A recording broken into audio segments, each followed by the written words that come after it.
Professor, me interessa também aqui o nosso programa sempre tem uma pauta muito diversificada. A gente se ocupa aqui de vários temas que a produção discute e coloca para a gente vir aqui fazer os questionamentos às pessoas que são convidadas para falar conosco, né? Então a gente fala muito sobre economia, muito comportamento, evita falar um pouco sobre política pelo aspecto até polarizado que a gente está vivendo no Brasil hoje, mas mesmo sempre a gente evita falar sobre política, porque significaria democraticamente ter que franquear o acesso a todo mundo, a todas as correntes, aí a gente não daria conta.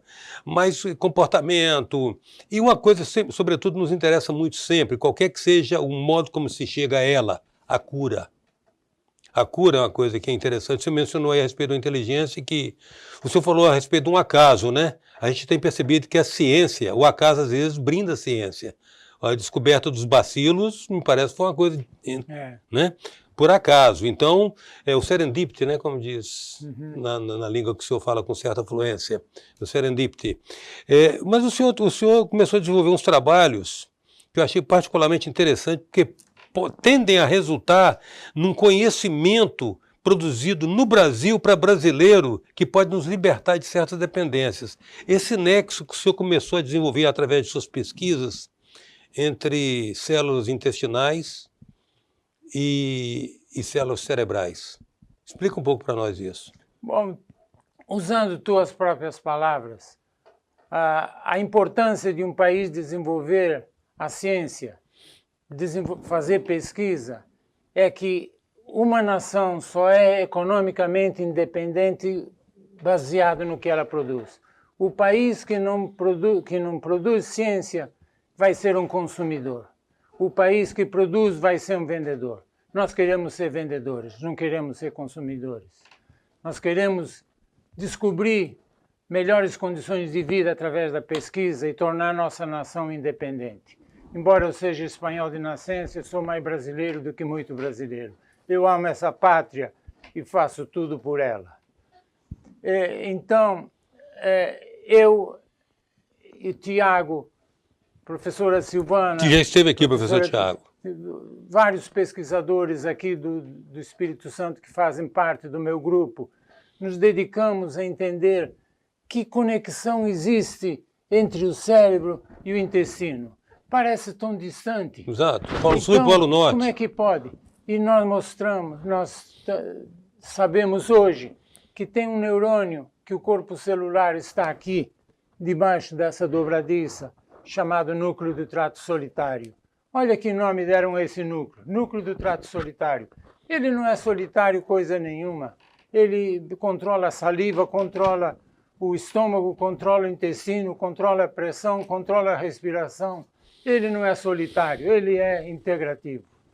Então, os prolongamentos dessa célula nervosa chegam no intestino, direto, uma via sem interrupção. Vai para o intestino. E ali ele mantém a produção de muco, que cobre as células para evitar que agentes infecciosos atravessem e vão para a corrente sanguínea. É uma barreira de proteção. E o interessante é que ali também nasce esse mesmo neurônio, só que indo vice-versa. Mão dupla. Mão dupla. Então temos uma bidirectional connection. Okay. Uhum. Então, com isso, nós sabemos hoje que existe uma conexão bidirecional entre cérebro e intestino. Então, a saúde do nosso cérebro depende da saúde do intestino. Ou seja, disfunções que estão no cérebro podem estar associadas à disfunção do intestino, que a gente chama de desbiose.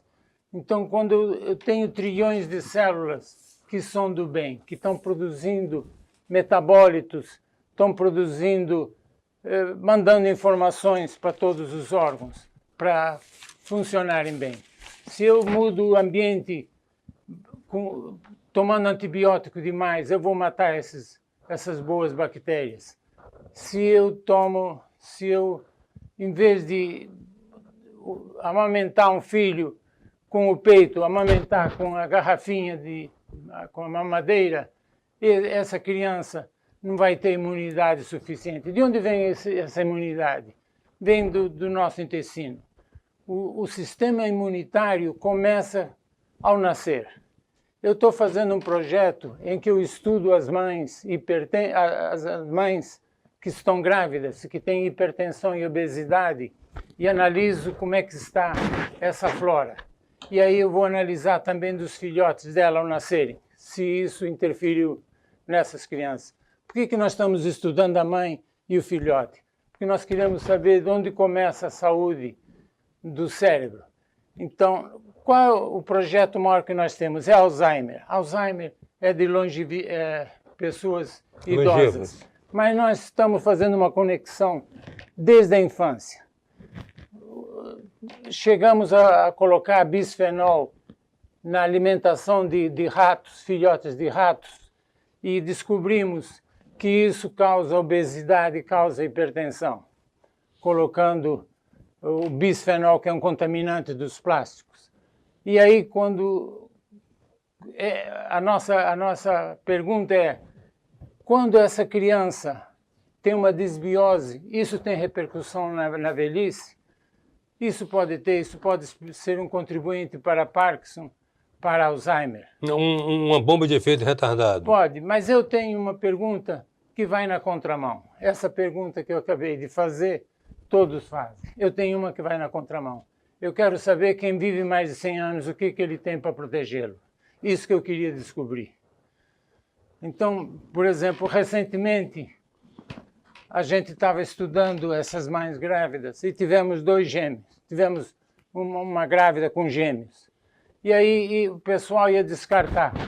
E eu disse, não vamos descartar. Isso vai me dar uma pergunta interessante. 2 seres vivos no mesmo habitat, no útero, vão ser iguais ou vão ser diferentes? E a resposta foi diferente. Tenho isso aí. Agora, só que eles são bivitelinos. Eu quero ver agora os univitelinos para ver como é que isso funciona. Então, às vezes eu faço perguntas que vão meio na contramão. Mas isso é o que eu aprendi com o meu orientador. Use a mente. Mas desde sempre sabe-se que o que importam mais as perguntas, né? Exato. Mais as perguntas. Porque as respostas, a ciência é sempre a crença do momento, né? Exato. A ciência pode estar oferecendo respostas hoje que não se mantêm amanhã. Eu, quando cheguei a primeira vez nos Estados Unidos, eu fui dirigir um Journal Club, uma reunião de jovens como eu, americanos, que se reuniam toda semana para discutir assuntos. Aí eu apresentei uns dados lá e o americano falou assim, what is the picture? E eu não entendi o que é isso, what is the picture? Ele está perguntando da fotografia, o que tem a ver fotografia? E daí eu me dei conta, veio um estalo na minha cabeça, falei, ele quer dizer onde eu quero chegar. E aí eu disse, the picture is that. Aí mostrei o que era. Então, eu mostro para meus alunos que eu oriento de mestrado, doutorado, pós-doutorado, faça sempre uma pergunta e mostre o protocolo que você vai desenvolver para ver se você consegue, com esse protocolo, chegar a alguma comprovação. Se você fizer isso, tendo o problema levantado, a pergunta feita, a hipótese a ser testada, o protocolo a ser utilizado, você vai ter êxito. Mas então a sua premissa não é focar por que deu errado, é focar por que deu certo. Tem que focar também isso.